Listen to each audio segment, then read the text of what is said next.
to be upon the Prophet, his beloved Prophet Muhammad sallallahu alaihi wasallam. Viewers, welcome to Talk on Islam with me, Abubakar Samba Sow.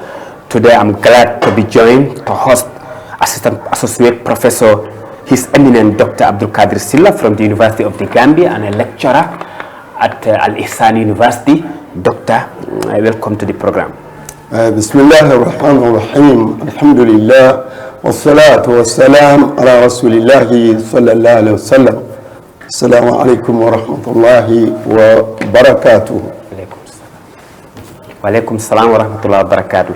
Doctor, thank you for being with us today. We just want to talk about the illegal migration, in another word, what they call the back way.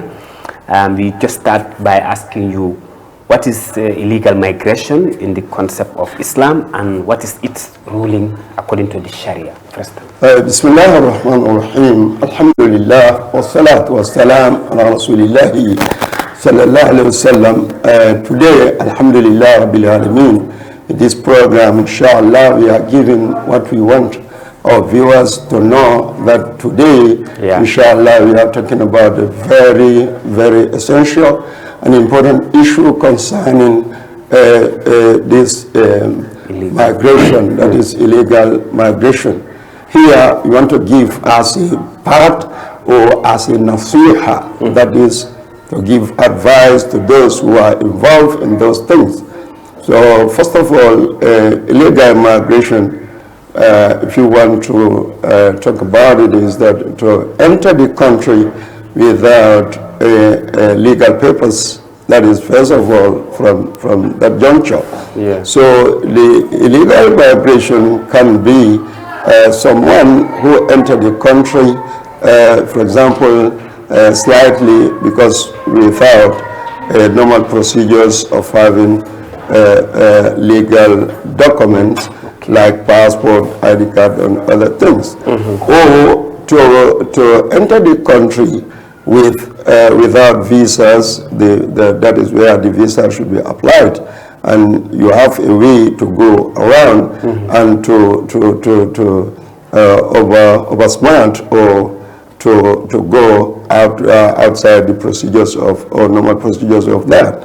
Or maybe sometimes somebody will enter the country while he's having normal documents like passport, visa, but he will overstay. So he will become in that juncture, he became also illegal immigrant. Yeah. So here in particular, we want to talk about those who are going to traveling, who are going through the sea or through the boundary, through the oceans, that dangerous journey to that they call it green pasture. So this is very, very dangerous. It's dangerous in the journey from the beginning. And if we said Islamic ruling, first of all, we would say in Islam that it is prohibited Islam to put yourself in a destruction, because Allah said in the Holy Quran, وَلَا تُلْقُوا بِأَيْدِيكُمْ إِلَى التَّهْلُكَةِ. That is, don't put yourself in a place that don't put yourself in destruction, or don't put your hands in something that will lead you to destruction. So if you are on this journey is very dangerous. From the beginning, it is prohibited. That's why in Islam, you cannot force yourself or force your way to something that at the end you may be triumphant, you may not be triumphant. Yeah, for example, in jihad, when Allah subhanahu wa ta'ala said, Inna Allah ashtara min al-mu'minina anfusahum wa amwalahum bi anna lahum al-jannah, that those people, they are selling themselves, selling their money in cause of Allah subhanahu wa ta'ala. For the sake of Allah, Allah subhanahu wa ta'ala will compensate them if they are dead. But in this juncture that we are, or this predicament, one can say, that we are not only in the Gambia, but other countries are suffered, or all Islam countries are suffered of this bad ways. So the problem is from the beginning is very wrong. That's why the scholars said those who are going in this way, they are sinners, at least Some said even there, some said even there are suicide they are killing themselves. So which Allah subhanahu wa ta'ala prohibited. Allah said in the Holy Quran, وَلَا تَقْتُلُوا أَنفُسَكُمْ إِنَّ اللَّهَ كَانَ بِكُمْ رَحِيمًا. Don't kill yourself. Allah subhanahu wa ta'ala is very merciful for you. So don't kill yourself. They said here, even if you don't kill yourself, yes, in reality, but you are putting yourself in a predicament that may lead you to killing or to death. That's why it is haram for the Muslim to go through this journey. This is what we are saying, that we are giving advice here, because advice should be given, because this should be, I think it should be concerned for the whole country, not only scholars, imams, government, police units, and security force, those people, and the parents as well. Parents, even children, teachers, all those we should work together to at least to stop it. If we cannot stop it, then we can start to try to minimize it, so that because of this hazardous way is very, very dangerous for the development of our youths, for the development of our country. Inshallah. Thank you. We heard it, that it is illegal and it is against our religion, and some classified it as suicide for embarking on this, for looking for greener pasture. But then, Doctor, in your own view, why our youths are eager to travel to the Europe, for instance? In your own view, what do you think is the problem? Why they are eager so much to travel to Europe? There are many factors on that. That is the youths. Okay. There are many factors. For example, something that if I am in this country, I'll not be able to make it. Economically, I cannot be able to make it. Even some even don't want to marry, because they will say, if I want to marry today, they will say, bring this. So that economic system, I cannot be able to marry. Something that we cannot be able to achieve while they are in this country. So this is another problem, and that's an issue. It's a big issue. That something that if I am in this country, I'll not be able to be a rich man or a rich woman. So now they will say, oh, let me go to Bagwe, or let me take my chance. So sometimes it happens because of the encouragement of some parents. Some parents are encouraging their youths to go outside. But most of the parents, to be frank, most of the parents we talk they talk to us, they are really reluctant to accept it. They didn't accept, and so normally they didn't support it. And normally the boys are going without saying hello or even a hint to their parents. Some even will encourage each other to steal from their fathers, from the belongings of their fathers. Some will steal their cows which they are working on the farms, and they'll steal the cows of the fathers, and they will sell them and then take their way to back way. Some will steal from their fathers and their mothers. So this is very dangerous. Another issue, not only social, because you mean that your social scale cannot be, for example, you cannot be promoted in the society. People will not know you if you didn't go to outside. Some will say, oh, this man is nothing, or this boy is nothing, because while his brothers, and now even we are seeing some sisters are going back with, while he cannot go and earn money, he is here in the Gambia and trying other chances or doing nothing, unless to sit in the corners, or they call it ghettos, to exchange, to have a dream. This is a problem. Also, these things, jobless things, or jobless boys. The problem is most of them are not going to school, or some are even school dropouts. Background is not good. And that his background in the society is not good from the onset. So you will see that the problem, the self-made problem is to go outside. So that is. So how to do it? It will be in a legal way. For example, if I apply, or we will say, if I apply for the visa, I'll not be granted the visa. So what I will do, then let me go and find my way. So if that ghetto from that, they call it, there are ghettos, when one of them went and he was triumphant, he will call them, yeah, boy, now I have also arrived in Italia, in Lampedusa, or in Canary Island in Spain. So now I am here. So this will encourage others to join. To join them. Yeah. At the same time, this is normally is economic background. Yeah. Normally we have some social problems. Some boys, they want to marry because the marriage here is very expensive. And that is another thing. That is from the solution. We should facilitate marriage for the boys, and we should encourage them to do schooling in a normal way, so that but maybe at the end we can wrap up, we can talk about all the solutions. Thank you. So this is part of it. And some put it as a war, the war zone, where the war is erupted. Yeah. So people are eager to go outside that country. So sometimes that happens. And what they in that hasty situation, they cannot be able to have even good papers, and they will go. But here in West Africa, in the best of our knowledge, we are not to that extent. Our countries, alhamdulillah, they are safe. Alhamdulillah. Thank God, we should say thank God. There are problems in some places, but alhamdulillah, people are not affected to the point that they are doing migration. For example, this mass migration is not happening.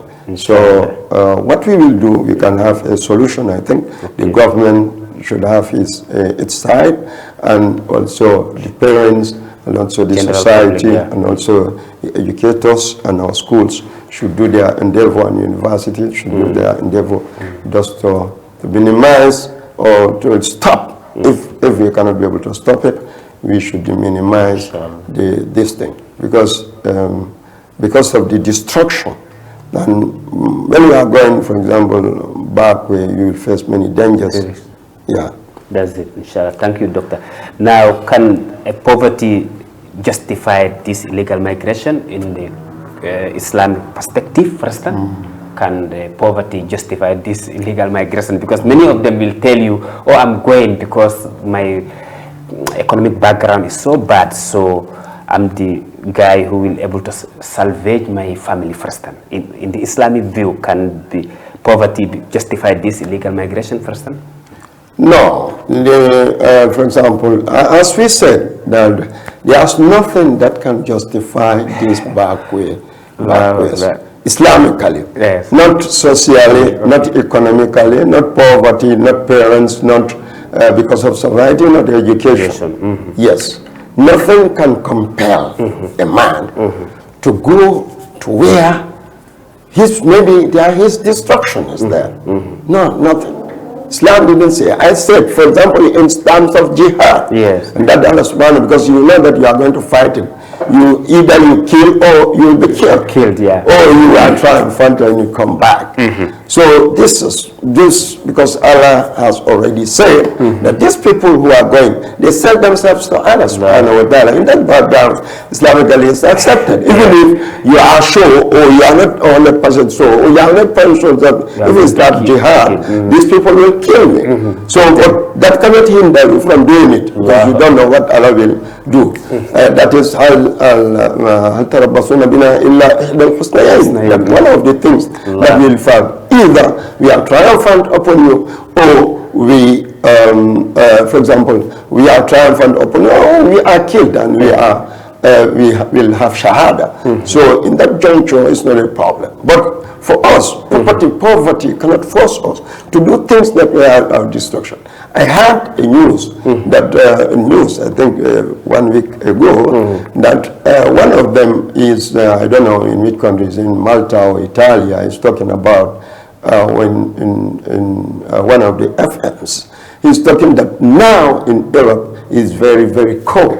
So those who are going to travel they should expect that 95%, it means that 95% they will be destructed. Sure. So under the 5% that you will be triumphant. So it is no need to put yourself in that predicament, in that problem. So that is. So here, what we will advise, we will advise the youth that nothing can compel us, nothing can force us, either poverty, either social scale, either society, either our joblessness. We are jobless, for example, cannot force us to go backwards, because this it may lead to our death. So if you are die, you will not enjoy, even if you have money, you will not enjoy it again. That's it. Except you have it in a legal way, that maybe the reward that will, when people are enjoying that money, the reward will come to you in the grave. So another thing is very important, that Prophet Muhammad sallallahu alaihi wasallam said in hadith, then in Ruh al-Qudsi alqa fi raw'i annahu lan tamut nafsun hatta yastakmil rizqaha wa ajalaha fattaqullaha wa ahsinu fi at-talab. ahsinu fi at-talab wa la yahmilannakum istibta'u ar-rizqi ala ma'siyati Allah. That Ruh al-Quds, that is Jabrail, that is Jibril, the Archangel, Jibril, he put in my heart, is part of his forms of revelations to the Prophet, that he put in my heart, that in my mind, that nobody will die, no soul will die, except it will assimilate, it will eat all the things, all the sustenance that Allah subhanahu wa ta'ala created for you. You'll have all the money, all the wealth that Allah subhanahu wa ta'ala created for you. You will eat all the foods, and you will enjoy all those enjoyments before leaving this world. And you will not leave this world and left behind a putut. That's part of your sustenance, and you didn't earn it. You may earn it and eat it, enjoy it. You may earn it and you cannot enjoy it. You left it back. He said, no. Allah's, for example, your misfortune cannot force you to do things that are out of the laws of Allah. You transgress Allah's laws. Thank you so much, Doctor. Sorry for interrupting. Now, what is Islam's ruling on those dying while trying to cross the Mediterranean? Are they considered Islamically martyrs, shuhada, or otherwise? It's very difficult to say that. To say that some scholars, as Afo said, some scholars even said that they are killing themselves. So some are saying they will die in the sea, something like that. Yes, there is, the hadith, it is in the condition. That they said, for example, this prompt dying. Prompt dying is part of shaheed. Martyrs. Yes, martyrdom. That is, so shahada. But there are some rules and regulations. When you fight people for jihad, fi sabilillah, who are killed, this is a matter, and that is call it shahada. You have shahada, and those who are promptly dying in a acute, for example, acute stomach pain, that is called backbone, and other phenomena like somebody was drawn in a well, in a sea, in fire, but this has, it is particularly these people, accidentally. These people. But for these people, the scholars said the least thing we can say in this juncture is that they are sinners. Yes, it's because terrible. They are sinners, because they risk themselves, they risk their life in a thing that they are not 100% sure that they will. You just recited the ayah. You just recited the verse that says, yes, وَلَا تَقْتُلُوا أَنفُسَكُمْ إِنَّ اللَّهَ كَانَ بِكُمْ رَحِيمًا, that you don't kill yourself. Allah subhanahu wa ta'ala is very merciful upon you. And even we say anybody who did that, Allah will put him in a hellfire. That is, if you do it for example, intentional. But did you do it intentional? That's why some scholars said at least they are sinners. If we didn't say they kill themselves, but they are sinners. And I will ask them, because in Islam there is what is called daruriyatul khamsa. That is, there is certain things that should be preserved, and nobody will play with that. Among them, salt. Salt, your heart, your mind, your religion, your offspring, like your family, all those things. Yes, your lineage. So all those things you should preserve them. So if you in a negligence, in a way or no, you neglected one of those things, so you are blamable. Wow. So that's why those it's very difficult to say there are mothers, or their mothers or they die in martyrdom. Allah subhanahu wa ta'ala only knows, but there will be accountability in the day of judgment. In the day of judgment. So we have to be very careful, because we know that even some scholars, for example, some scholars who did some Islam studies here, they are all types of the society, all types of society, they are involved. In school, you have school teachers, you have teachers, you have some studies. They'll give you the wording of jihad. No, it's not a jihad. No, we are not. I'm sorry to say this. We don't want to say to people that will please them. Well, Islam is saying something else. So we are saying what Islam said here in this juncture. You cannot neglect your soul. If you neglect your soul in any way, even in the Gambia here, and in that you are disrupted for that negligence, you will be asked in the day of judgment. Thank you, Doctor. Sorry for interrupting, but why, in your own view, why parents fail to stop their children to embark on this illegal migration and dangerous journey firsthand? Why do you think the parents fail and the society fail to stop them? Still, we have been talking about it years, but still people fail to stop them. Why do you think? What's the problem? This problem, this is an international issue. This is not for Gambia only. I've said, this is not only for Gambia, this is not for Senegal, not for Mali, even in the Arab world, there's a problem. So the problem is, or before we go to that, the problem is, let us see, the problem is an international problem. So if we didn't put solution, that is solution to the whole phenomenon, it will be a continuous process. Yes. The parents should do their role. The government, especially our government should do their role in stopping that. That is to give many chances for the youths. To create many jobs, to give them many chances to study, to facilitate schools, to study, to facilitate scholarships, to give them scholarship. Those who are very, very talented, those can be given chance to go to abroad to study and then come back and serve the country. So this will be a real, very, very good part. And also the parents, they are to advise the kids and also imams and teachers, and studies, and also even Supreme Islam Council. Supreme Islamic Council can do its own seminars about it and talk about stakeholders from all types of society. Inshallah, we will people with their varieties. Inshallah, they will put their inputs, and maybe the youth will. It will change. What about the mentality in the youth? And also, let me go. And also the Arab. Europe also should do an effort.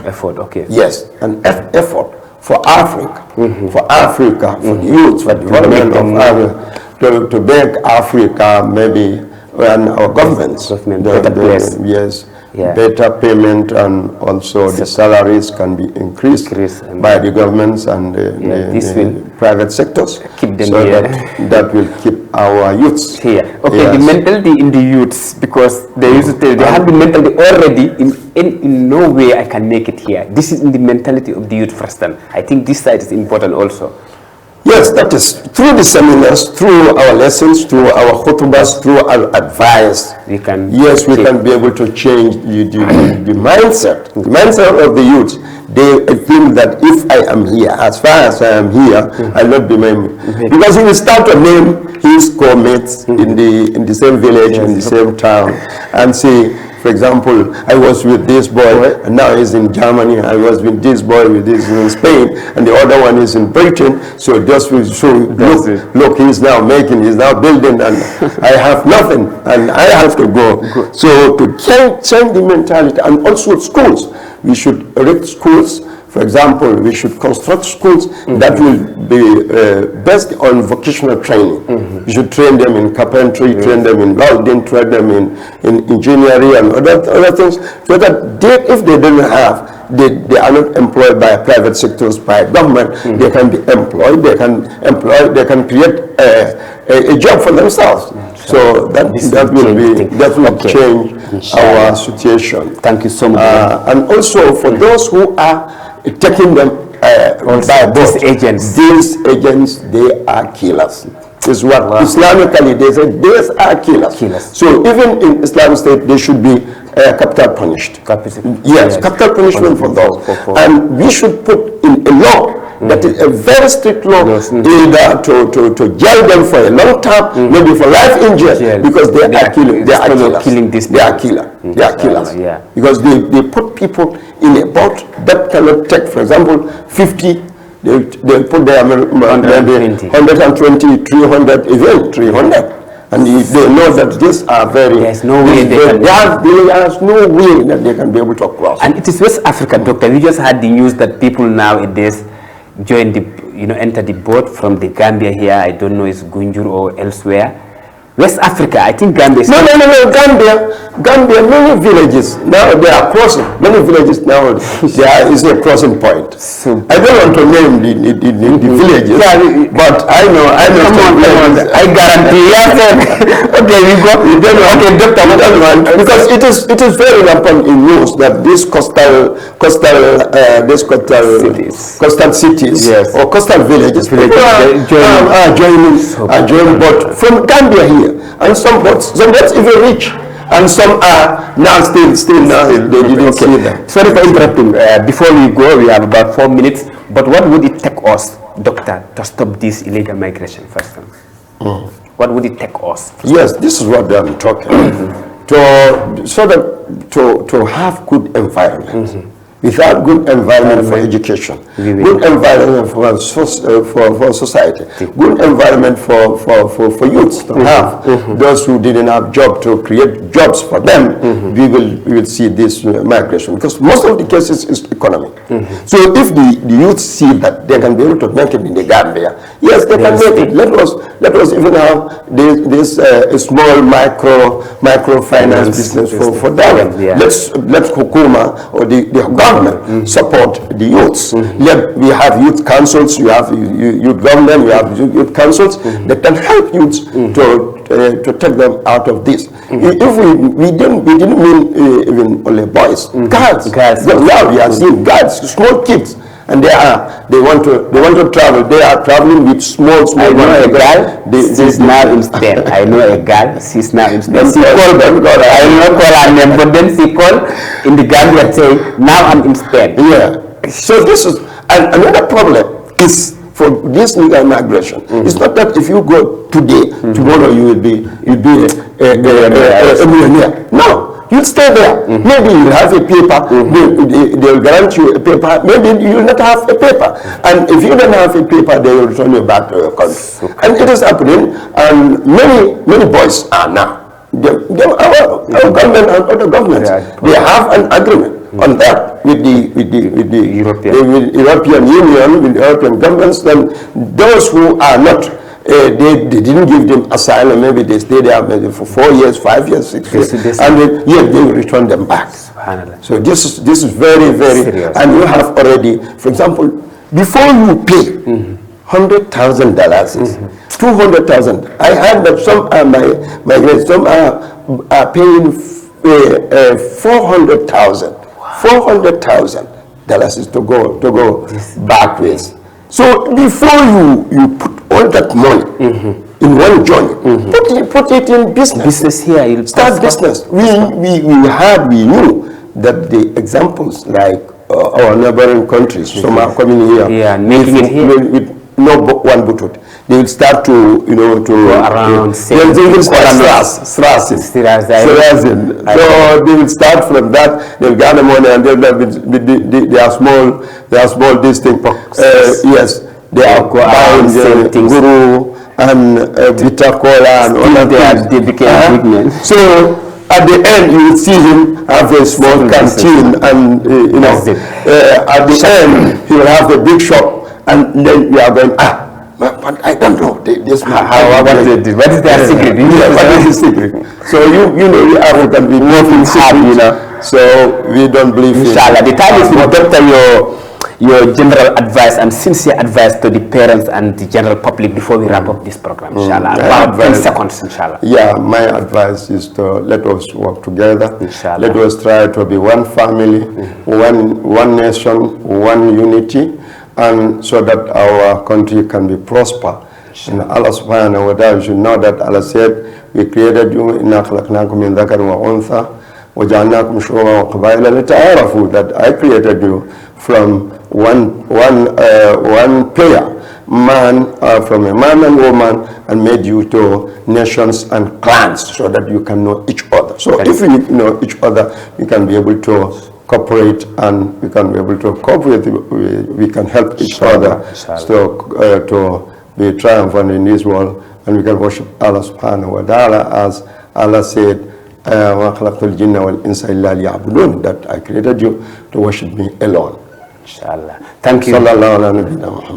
That's it for this edition of Talk on Islam with me, Abubakar Samba. So, till we come your way, the programs continue. Special thanks to my able technician, Josephine. Bye for now, and the programs continues at the top of the hour. Still tuned. Assalamu alaikum.